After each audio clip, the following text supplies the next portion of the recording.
Olá, em Janeiro Dourado falamos sobre a falta de atividade física e também sobre o excesso de treinamento, e que ambas as situações são prejudiciais e que podem trazer efeitos desagradáveis e levar a graves problemas.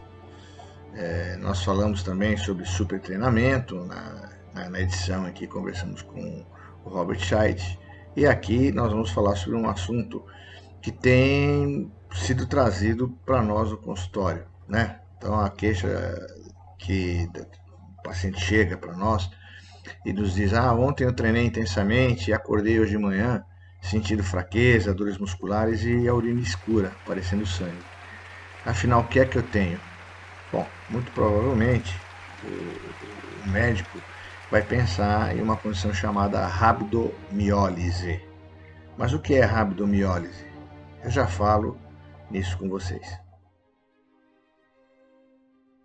Bom, a rabdomiólise ela é uma junção de palavras gregas que significa rabdo, estriada, mio, musculatura e lise, destruição.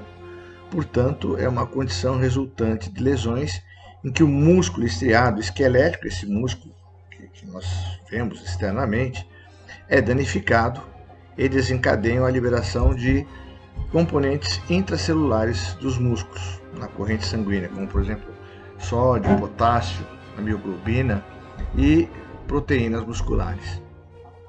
Embora no Brasil não se tenha um número total de casos, sabe-se que tem aumentado. E como parâmetro, né, em que existe uma situação muito parecida, utilizamos os números dos Estados Unidos, que totalizam, em média, 26 mil casos por ano. Sabemos que no Brasil isso tem aumentado, né? Mas nós temos ali uma medição aqui e acolá, nós não temos ainda uma situação de epidemiologia total no país. O aumento dos casos de rabdomiólise tem sido associado, obviamente, ao aumento da prática de exercícios físicos intensos, especialmente após a pandemia. E também pode ter outras causas, né, sempre relacionadas à agressão muscular e consequentes lesões. De uma forma geral, a gente pode agrupar várias condições que podem provocar a rabdomiólise. Então, as causas físicas, em geral mecânicas, como eu disse, como já dito anteriormente, ligadas ao exercício físico intenso, né? E até quando você tem situações em que o atleta está em super treinamento. Traumas por graves acidentes, nós temos aí um número elevado ainda de acidentes no país, né, que podem levar ao esmagamento muscular, queimaduras, choques elétricos, convulsões, síndrome compartimentais. Outra causa frequente, causas frequentes são as causas químicas, então a utilização de medicamentos e toxinas. Então, por exemplo, as estatinas, que são aqueles medicamentos utilizados para controle de gordura no sangue, né? Eles podem levar a lesão muscular também. Daí, muitas vezes, o paciente que está utilizando esse medicamento chega no consultório perguntando, né, sobre dores musculares e pode estar relacionado à utilização de estatinas. Outros medicamentos, como os ansiolíticos, os antipsicóticos, a cocaína e as anfetaminas, que são estimulantes do sistema nervoso central, o abuso de álcool e drogas recreativas.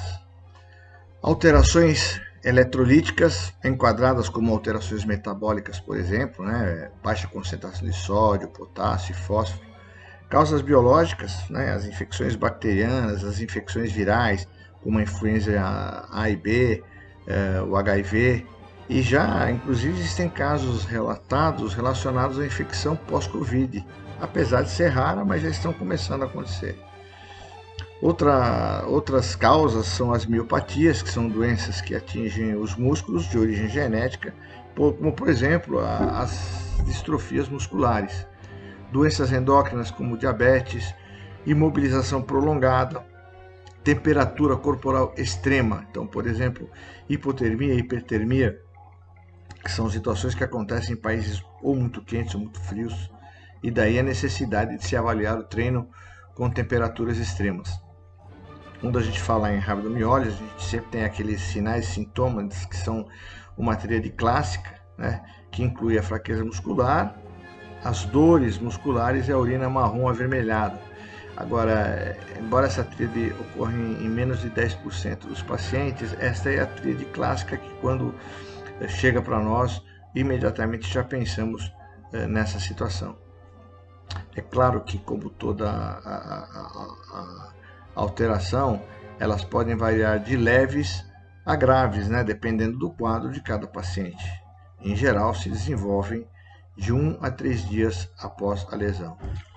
O diagnóstico da rabdomiólise, além de a gente ter a história clínica, os sinais e sintomas, como os parâmetros iniciais, necessita ser feito através de uma comprovação laboratorial, né? Então aí o que nós vamos fazer? Nós vamos dosar as creatinoquinases, né, que estão geralmente muito superiores a 5 vezes o limite superior da normalidade, a dosagem da taxa de mioglobina, que é um dos componentes da musculatura, que vai estar muito alta na urina, e que é ela que confere aquela cor marrom avermelhada. Agora, é importante também saber que as manifestações clínicas são variáveis e muitos pacientes não apresentam qualquer queixa muscular. Quando ocorre a dor muscular, né, aí você tem que observar que os grupos musculares mais atingidos são os ombros, as coxas, a região lombar e as panturrilhas. E é claro, né, quando a gente está investigando no consultório, nós vamos buscar outros sintomas que podem estar associados ao quadro, né, que às vezes até pode significar uma gravidade maior, como por exemplo dor nas articulações, náuseas e vômitos, rigidez muscular, febre, confusão mental, falta de ar, arritmia cardíaca e pode até chegar a uma parada cardiorrespiratória. Então vejo que em alguns casos realmente há uma necessidade de uma intervenção imediata. Portanto, é importante que o médico tenha um reconhecimento e um tratamento imediatos, porque isso vai ser vital, né? O suporte tem que se instalar um suporte com líquido, sódio, potássio, corrigindo os desequilíbrios hidroeletrolíticos, porque o agravamento do quadro pode levar à insuficiência renal aguda e que acontece em 50% dos casos e, obviamente, podem levar a um quadro de óbito. Para vocês terem uma ideia, muitas vezes se faz necessária a hemodiálise para a filtragem das toxinas no organismo. Ela é muito mais alta em pacientes com presença simultânea de desidratação e às vezes até sepse, que é um processo infeccioso grave. O tratamento da causa que levou ao problema e de quaisquer complicações resultantes deve ser considerado imediatamente.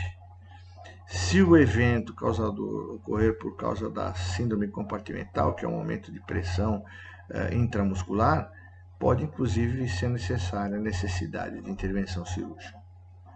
É claro que nos casos das infecções bacterianas é importante que se entre com um antibiótico apropriado, né?